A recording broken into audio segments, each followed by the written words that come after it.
"Hey, don't bring your daughter here."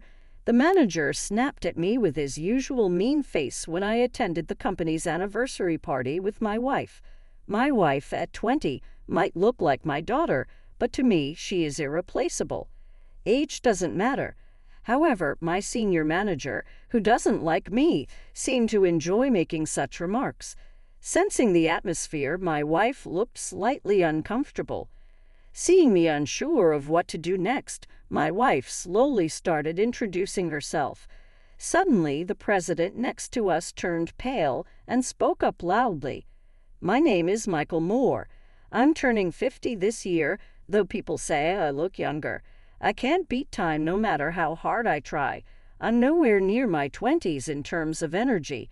At work, I serve as a manager, supporting my boss, Daniel Anderson.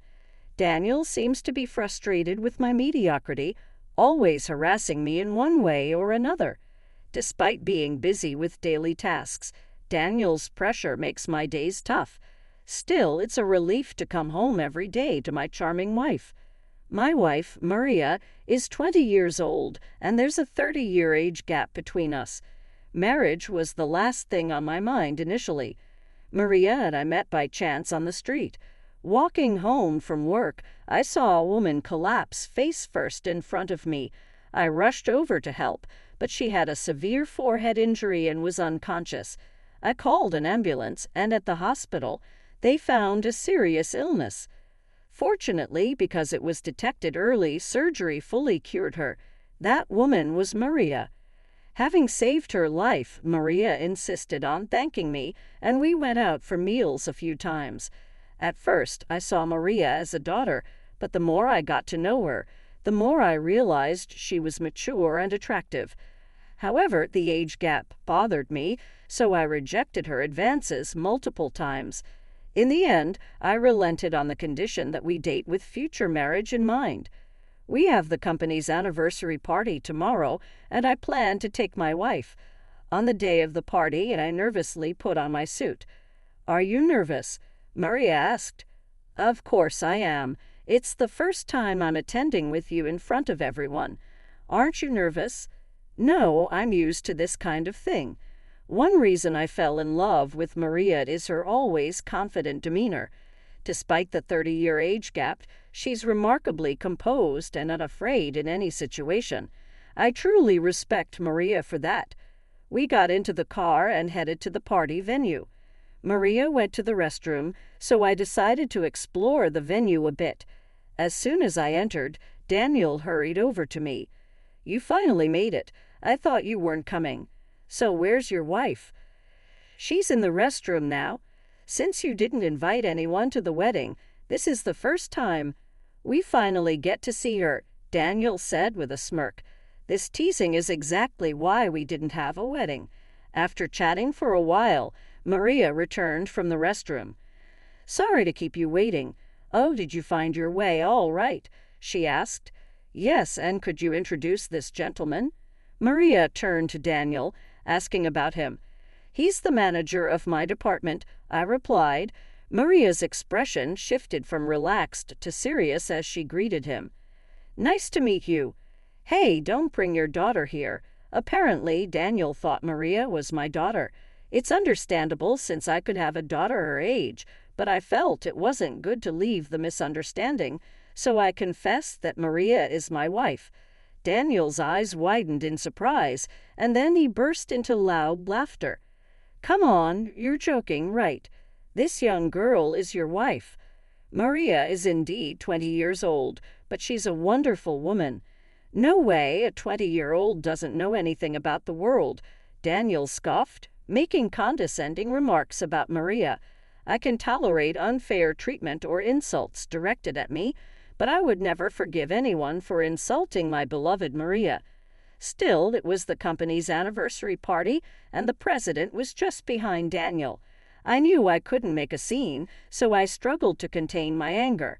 However, Daniel, either ignorant or indifferent to my feelings, continued to insult Maria. "Marrying a 50-year-old guy. Your wife must be crazy. What are you trying to say? She must have married you for money, right? Just admit it. How can you say such a thing?" I know some people marry for money, but that's not the case with Maria.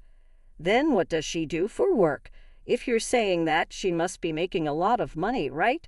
Well, Maria takes care of the house. See, I knew it, Daniel said, looking pleased as if he had proven his point. There's a reason Maria stays at home. When I met her, she collapsed and had to undergo surgery. Due to that, she doesn't have the stamina to work outside. Maria works hard at home, handling household chores and doing some small jobs. Even after explaining this, Daniel seemed unconvinced. Work from home? It's probably all useless stuff. That's not true. Maria significantly supports our household. Your desperation makes it even more unbelievable. It seemed nothing I said could get through to him. I glanced at Maria and saw she was visibly upset. She never gets angry or shows displeasure in public, no matter how bad things are. Daniel's behavior was clearly over the line, but convincing him further was pointless, and I didn't want to ruin the rest of the party with this mood. I gently took Maria's hand and tried to leave Daniel, but he tried to stop me. "Where are you going? Are you running away because you can't come up with any more excuses?" "No, I just think it's pointless to keep talking." "What's that? Just admit you're defeated and running away with your tail between your legs." My anger reached its peak, and I unknowingly squeezed Maria's hand tightly. Noticing this, Maria looked up at me with concern.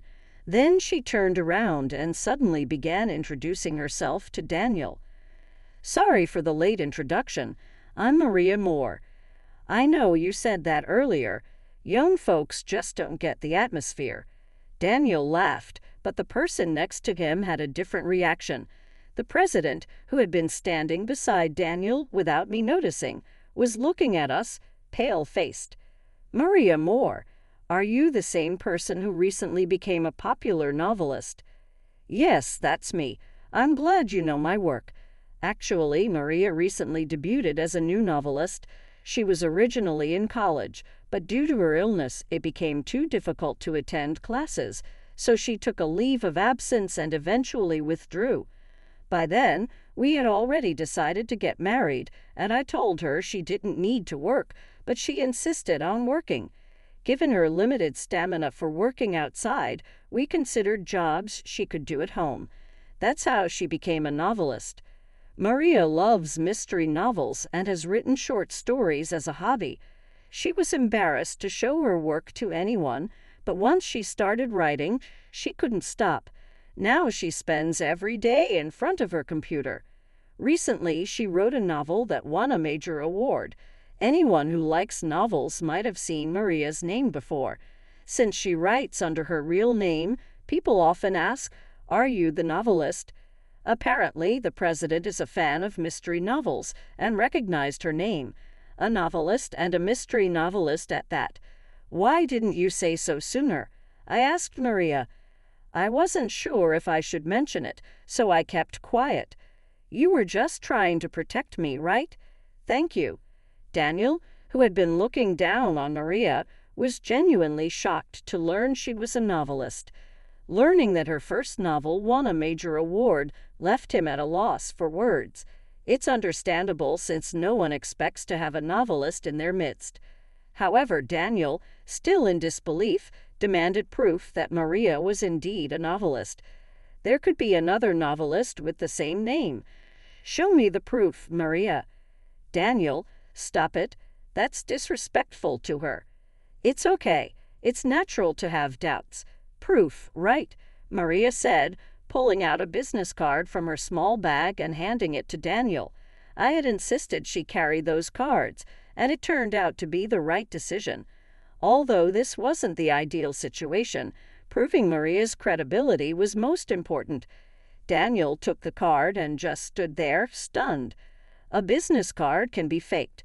This doesn't convince me," Daniel said, not wanting to admit Maria was a novelist. His shaking voice betrayed his distress. In the end, Daniel didn't acknowledge Maria and avoided us for the rest of the evening, mingling with others instead. A few days had passed since the incident, and I was back to my usual work routine. Daniel, who usually approached me with a smug expression, hadn't spoken to me since the company's anniversary party. I noticed him glancing at me while I worked, but I chose not to engage despite feeling his gaze. Then, one day, a major incident occurred. Our company deals with publishing information, and Daniel had sent an insulting email about a famous novelist to the author himself by mistake. This was an unacceptable mistake. However, since the email was already sent, the only option was to apologize. What should I do? I meant to send it to a colleague. There's no use lamenting. Let's go apologize. I accompanied Daniel to the famous novelist's house. Naturally, the author was extremely angry and expressed a desire to publish his work elsewhere. This novelist was a key figure for our company, and losing him would be disastrous. We tried to persuade him, but he wouldn't even listen. We sincerely apologize for this incident. We will ensure this never happens again, Daniel said. Sending me an email insulting me is unacceptable. Get out of here immediately. Despite our efforts, the novelist's anger didn't subside, and we had to return to the office. Daniel, usually confident and harsh with novelists, seemed deeply depressed. Seeing him so dejected almost made me feel sorry for him. However, my anger from the anniversary party was still fresh, so I didn't offer any comfort. I had no intention of excessively supporting him either. Some might say I should help, but I couldn't forgive him for insulting Maria. Given all the unfair treatment I'd received from him, I felt justified in not helping. But when I shared this with Maria, her response was entirely different from mine. "He's in trouble, isn't he? You should help him," Maria said. "But he looked down on you," I replied. "Yes, it was unpleasant, but I don't hold any grudges." Despite all the harsh words, Maria said calmly. Maria wasn't bothered and wanted to help Daniel if possible. Honestly, after our apology visit, where the novelist was furious, I had almost given up. Senior management was very angry too, but it seemed like there was nothing we could do. I thought we'd just have to find another novelist. But then, the furious novelist showed up at our office.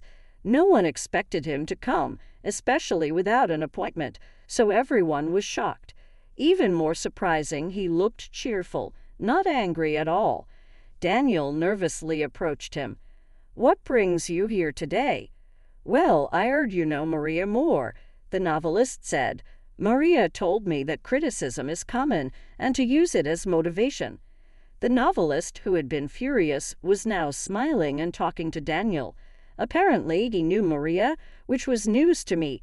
It was astonishing that a newcomer and a veteran novelist knew each other and that Maria's advice had such an impact. Honestly, the entire company had nearly given up, and no one expected such a turn of events. Daniel, unsure of how to react, continued talking with the novelist. After some casual conversation, the novelist left. "What just happened? Do you know anything about this?" I asked Maria. "No, I just found out myself." "I see. So your wife helped us out?" I said. When I asked Maria about it at home, she explained that they had known each other for a long time through online writing communities and had met at offline gatherings. They still occasionally kept in touch, and when Maria reached out, the novelist agreed to forgive Daniel this time. I was unaware of Maria's connections and amazed at her willingness to help Daniel. Seeing her carefree smile, I fell in love with her all over again. A few days later, Daniel approached me differently than usual. Instead of his usual smug look, he seemed unusually humble. "Can I have a moment? I want to thank your wife for what happened the other day," Daniel said. "Yes, I appreciate her covering up my embarrassing mistake." Daniel expressed his desire to show appreciation to Maria. After some hesitation, I consulted with Maria, and she said she'd love to meet Daniel again. So we accepted his invitation. Daniel took us to a high-end restaurant where it costs nearly $200 per person. I couldn't help but wonder if we deserved such a lavish thank you. "This place is delicious. I'm glad we came," Maria said. "Right. "It's my favorite spot," Daniel replied. "It feels good to be rewarded for doing a good deed." Daniel and Maria chatted happily, enjoying their meal. After a few beers, Daniel began to open up. "Maybe I've been too harsh on you. I'm sorry," Daniel admitted, fiddling with the ice in his glass. "What's this all of a sudden?" "I guess I was jealous. You handle everything so smoothly, and well, I lack balance," Daniel said. Perhaps Daniel had struggles and stresses I couldn't understand. Even if he didn't mean to be mean, his lack of personal balance might have led to his negative actions. Seeing this unexpected side of Daniel made me feel a bit more optimistic about work. Now a year has passed since that day. I'm still working under Daniel, but one thing has changed: our relationship. Since that incident, Daniel has been inviting me to meals more often. During busy times, he brings me snacks and energy drinks from the store without me asking. When my workload is heavy, he readily offers to help.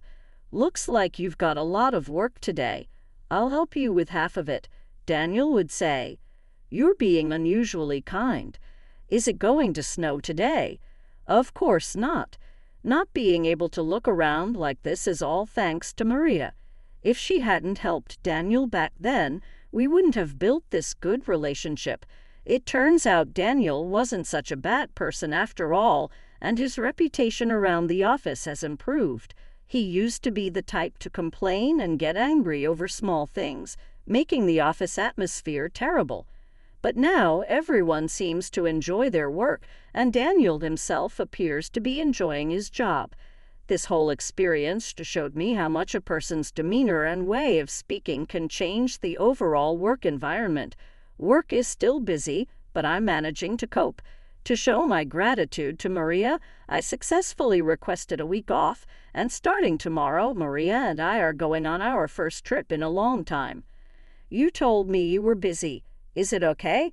Maria asked. "Yes, I made sure everyone was okay with it. We're heading overseas. We could have stayed in the U.S., but I thought traveling abroad would inspire Maria's new novel. Right now, we're packing for the trip. It's been a while since our last international trip, so I'm a bit nervous. But seeing Maria happily packing makes me glad I pushed for this vacation. Of course, we'll bring back plenty of souvenirs for everyone at work. Whatever happens in the future, I believe I can overcome anything as long as I have Maria by my side."